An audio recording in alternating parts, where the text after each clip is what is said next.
Hi hello नमस्कार. मी शोभा. आजच्या रेसिपीमध्ये तुम्हा सर्वांचे स्वागत करत आहे. आणि आज आपण मेथी मटार पनीर मलाई रेसिपी तयार केलेली आहे, ती आज आपण बघत आहे. भाजी तयार करण्यासाठी आपण मेथीची भाजी निवडून खुडून घेतलेली आहे. भाजी धुवून पाणी नितळण्यासाठी चाळणीमध्ये आपण ठेवून देणार आहे. अद्रक आणि लसूण आपण चिरून घेतलेले आहे, ते आपण खलबत्त्यामध्ये बारीक करून घेणार आहे. 1 वाटी वाटाणा आपण शिजवून घेणार आहे. जास्त नाही तर 5-7 मिनिटे आपण वाटाणा गरम पाण्यामध्ये शिजवून घेणार आहे. 10-12 लसणाच्या पाकळ्या आणि थोडंसं अद्रक आणि 5-6 कांदे आपण असे उभेच चिरून घेतलेले आहेत. 1 चमचा बडीशेप, अर्धा चमचा काळी मिरी, 4-5 हिरव्या वेलच्या, दालचिनीचा छोटा तुकडा आणि जावित्री 2-3 मिनिटे परतून भाजून घेतलेले आहे.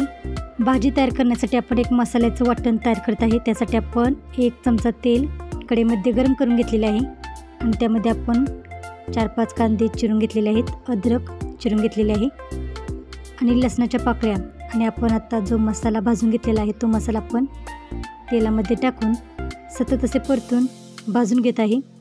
तर यामध्ये आपण थोडंसं मीठ टाकत आहे आणि मीठ टाकल्यानंतरही सतत असे परतून मसाला आपण भाजून घेणार आहे. यामध्ये आपण 10-12 काजू टाकत आहे. काजूही आपण तेलामध्ये परतून घेत आहे. तर सतत असे परतून मसाला पण तेलामध्ये भाजून घेतलेला आहे. भाजून घेतलेला मसाला आता आपण काढून घेत आहे.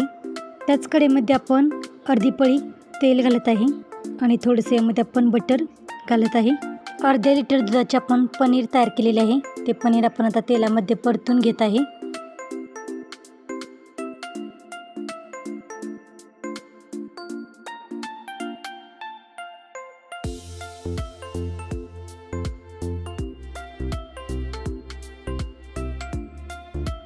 गॅसच्या मोठ्या आचेवरती आपण पनीर तळून घेत आहे. पनीरला असा कलर आल्यानंतर आपण पनीर काढून घेत आहे. थोडंसं पनीर मी मसाल्यासोबत बारीक करण्यासाठी ठेवलेले आहे. तर पहिल्यांदा आपण कढईमध्ये जो मसाला भाजून घेतलेला आहे, कांदा, अद्रक, लसूण आणि खडे मसाले भाजून घेतलेला तो मसाला आपण पाणी घालून बारीक करून घेत आहे. खलबत्त्यामध्ये आपण अद्रक आणि लसूण बारीक करून घेत आहे. पनीर तळून घेतलेले त्याच तेलामध्ये आपण थोडेसे बटर घालून गरम केलेले आहे. त्यामध्ये आपण 1 चमचा जिरे भाजून घेतलेले आहेत आणि त्यामध्ये अद्रक, लसूण आणि 2 हिरव्या मिरच्या आपण त्याच तेलामध्ये भाजून घेत आहे. भाजीला छान चव येण्यासाठी मी बटर घातलेले आहे, तूप घातले तरी चालेल. मेथीची भाजी आपण धुवून चिरून घेतलेली आहे, ती आपण यामध्ये घालून परतून घेत आहे. मेथीची भाजी आपण तेलामध्ये आणि बटरमध्ये 4-5 मिनिटे परतून घेणार आहे.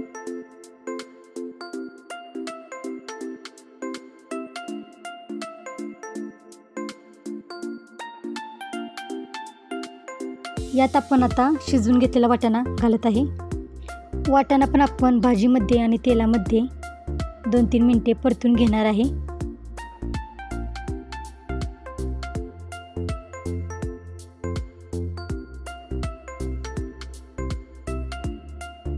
सतत असे परतून भाजीतील पाणी आहे ते आपण आटून घेतलेलं आहे.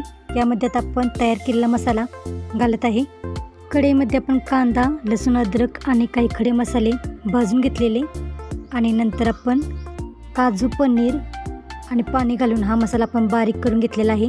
तो मसाला आपण आता या भाजीमध्ये घालून एकत्र मिक्स करून घेत आहे.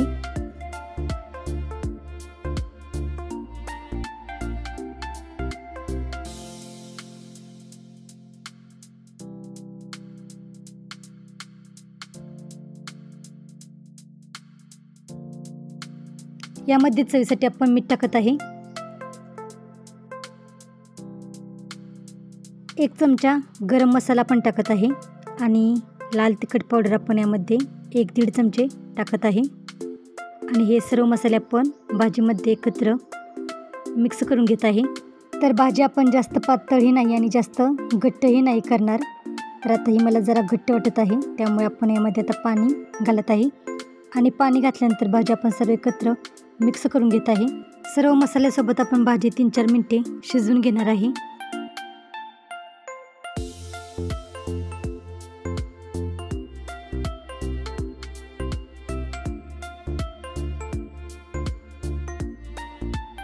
यामध्ये मी तळून घेतलेले पनीर घालत आहे 4 चमचे दुधावरची शाई असते ती काढून मी मिक्सरला फिरवून घेतलेली आहे। अशा पद्धतीने मी मलाई तयार केलेली आहे। ती तयार केलेली मलाई या भाजीमध्ये आपण घालत आहे। छोट्या कढईमध्ये मी बटर आणि लाल तिखट पावडर गरम करून घेतलेले आहे, ते मी आता या भाजीमध्ये घालत आहे। तर जास्त भाजी आपण आठवत बसणार नाही, तर अशा पद्धतीने आपण मेथी मटार पनीर मलाई रेसिपी तयार केलेली आहे। अतिशय साध्या आणि सोप्या पद्धतीने आपण मेथी मटर पनीर मलाई रेसिपी तयार केलेली आहे। तर आजची ही रेसिपी कशी वाटली ती कमेंटमध्ये नक्की सांगा आणि चॅनेल अजून सबस्क्राईब केले नसेल तर चॅनेलला सबस्क्राईब करा आणि शेजारील बेल आयकॉन क्लिक करायला विसरू नका, म्हणजे मी पाठवलेली नोटिफिकेशन तुम्हाला वेळेमध्ये पोच होत राहील। यामध्ये आपण आता बारीक चिरलेली कोथिंबीर आणि थोडीशी कसुरी मेथी घालत आहे आणि सर्व भाजी एकत्र मिक्स करून घेत आहे। तर अशा साध्या आणि सोप्या पद्धतीने आपण मेथी मटर पनीर मलाई रेसिपी तयार केलेली आहे। तर अशा पद्धतीने एकदा रेसिपी तयार करून बघा, खूप छान लागते। ही भाजी आपण चपातीसोबत किंवा भातासोबत दोन्हीसोबतसुद्धा खूप छान लागते। तर आजची रेसिपी कशी वाटली ती कमेंटमध्ये नक्की सांगा आणि वेळात वेळ काढून रेसिपी पूर्ण बघितल्याबद्दल धन्यवाद।